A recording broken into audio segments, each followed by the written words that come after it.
Hi, Japan Sports Cards Collecting, and I'm here with you today with a video of why it took me so long to get into soccer stickers as opposed to soccer cards. Now, I often hear a lot of people on YouTube, they say that American collectors, they only care about the cards. They don't know much about the stickers. And I can say that's definitely true from my viewpoint, speaking as an American collector. Uh, a lot of the collectors from Europe, that's what they were used to always seeing in the stores, and that's what they collected when they were young, were the soccer stickers. And I understand the appeal. It's very exciting. I'll go through some soccer stickers that I've collected. For me, when I always was collecting, I was putting them in books. And so it wasn't, for me, it's always seemed like a very low end, low quality product, not something that was really collected. It was something that was used to stick in books. And we didn't have those growing up in America. When I was growing up, you always bought the cards. And yeah, I kept stickers as well in my sticker books. I would always buy the Major League Baseball stickers, but I never thought of them as anything about collecting. The whole goal was just to get all of them and to stick them in the book.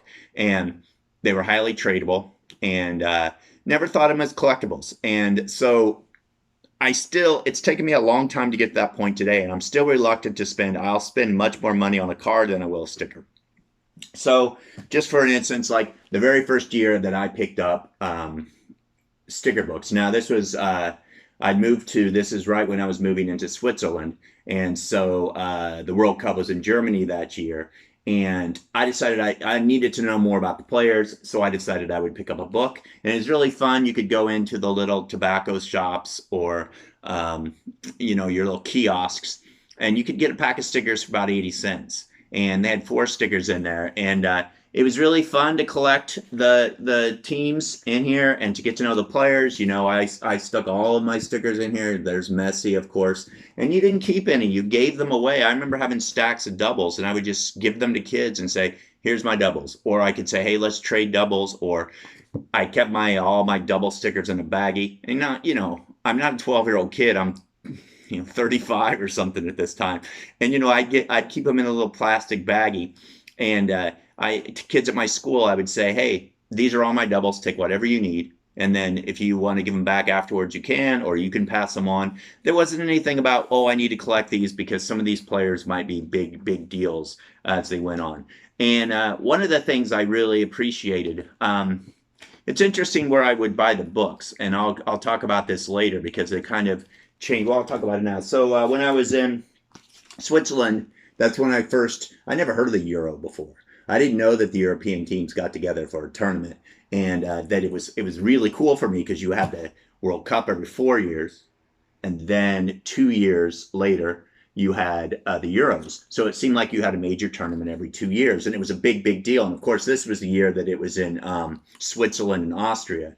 And you can see I bought this book. I got it in Switzerland, and it had its specific book. It had it had its certain stickers that you could collect. The Swiss national team, it had a removable poster that had its own stickers that you could only get in Switzerland packs, and you could hang that on your wall when you were collecting. And I really thought it was super cool that all the teams had the names in what they were called in that country. And I just thought that was very neat, that I could go in Sverige instead of Sweden or whatever it was called in that country. They had all the names there. And there was even a little thing in these where I didn't do it in this book, you could see, but you could keep the scores, and you could mark things down, and you could keep track of it as you went along. And so, I thought that was really cool. My goal was to always get the sticker books. I would get every year. I'd get them. It was really funny in Switzerland too because it was a big deal when they came out. And I remember it's like the little paper that they read. They give you free in the morning when you take the public transportation on the metro, or if you're taking a train, and you picked it up. And the first person who completed the whole sticker book, and they were waiting in line at the kiosk and bought they just buying packs and splitting them up that way. And getting in the man. He completed it was like took him about 4 hours, but he got his picture and a smiling. He was probably like 65 years old, and probably didn't have much going for him. But he was the first guy who's got a picture in the paper with the stickers, and so I always picked up the books, stuck them in. As I said, that was my goal. I always liked the really shiny stickers was the big deal, was to get these cool, colorful stickers that you could stick in, and so that was the ones that everybody wanted. I think when there used to be, and I think none of these have them in there, because there used to be a little thing that you could rip out, and you'd put the numbers with Panini, the cards that you wanted, the stickers that you were missing. And I think you could order up to 20 at a time, and you would send that to Panini. And then you would get, sometimes it would take a couple of weeks, but you would get the stickers back. And I remember if it was the team stickers that were shiny, maybe they were $1 a piece equivalent, and these were like 50 cents a piece. So they're almost like double the cost, as if it was, they to reinforce the idea that they were very valuable.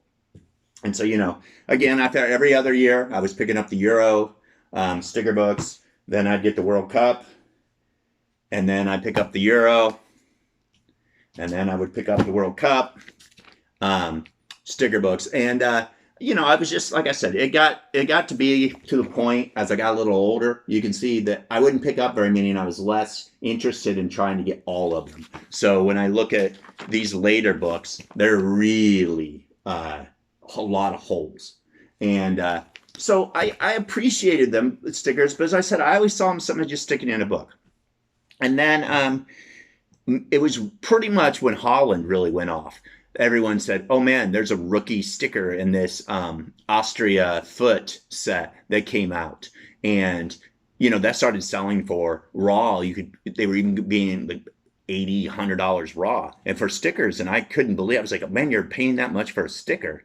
To me, it seemed unheard of. And I was really, it didn't seem for me. And then, it seemed to be not a lot of knowledge about things. It was like, well, was it the first printing, second printing, third printing? How do you know? Who knows? And I can even tell you, I know there's a lot of confusion because even with some of these, I don't know if it's this one, I think it's like the 2016 Euros or the particular ones. You'll see that certain stickers, if you bought them in like Switzerland, they were all silver. And so those that you bought in other countries would just have the white background. So I could see how there could be confusion when they would say, hey man, is this second printing? Is this third printing? Is this valuable? Is this other one? And they're just not, because oftentimes they're written in other languages. Like I know people are going for all the early Brazil stickers. They're easy to counterfeit, I guess. Or if you just don't know if it's a real sticker or not. I've been going with this with the Vinicius Jr. There's supposedly a rookie sticker for him when he was playing for the under 18s in Brazil. It's not even for a club. That supposedly there was a certain set gave to kids playing soccer at a tournament or something. But there's no record of this at all. It's just all hearsay. Here are these stickers. So people are selling them for $80, $100 a piece. And then other people say, don't buy those stickers. They're not real or anything. And I just to reinforce like the confusion and all, every year in Holland, the grocery store Albert Heijn puts out their Eredivisie sticker book. And it looks very professional. It's good stickers. It has all of the parts in here. It's got all the players. And so, you could easily look at that and say, I mean, for this one, for like Ajax, they've got some of the first, this is 2018. It's got De Ligt stickers. You've got Frankie de Jong. You could look at that, and if that was the first sticker, you'd say, hey, isn't that the true rookie?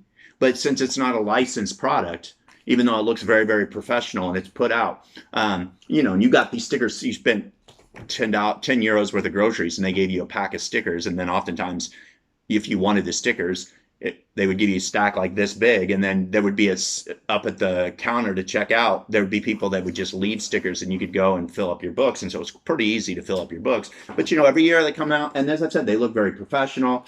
They look just as good as like your Panini stickers. And that's the problem. These come up, and maybe they're in Brazil, but it's hard to tell. It's like, was that with a licensed product? Like, who put it out?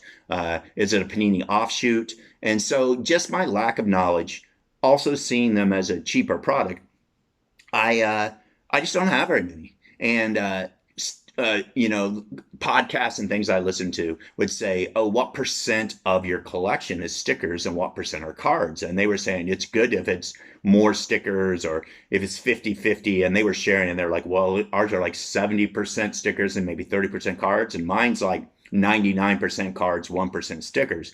And still today I pick up some, but I definitely don't look for them. I'm looking for certain ones earlier, you know, Ajax. I guess now I never picked up any Champions League, and so that's a part of it too. Is I now I look for some Ajax Champions League stickers, and I look for Johan Cruyff, some of his earlier stickers. Talk about some money there. So yeah, so I'm just getting I was slow into it. I'm respecting him a little more.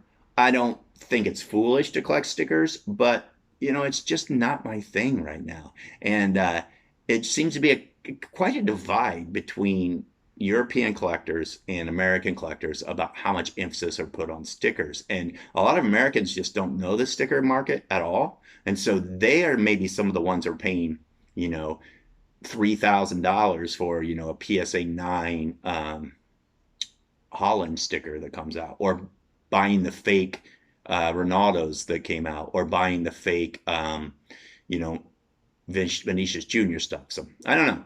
All right, that's just my 2 cents about stickers. I hope you're having a wonderful time and enjoy yourself. Bye.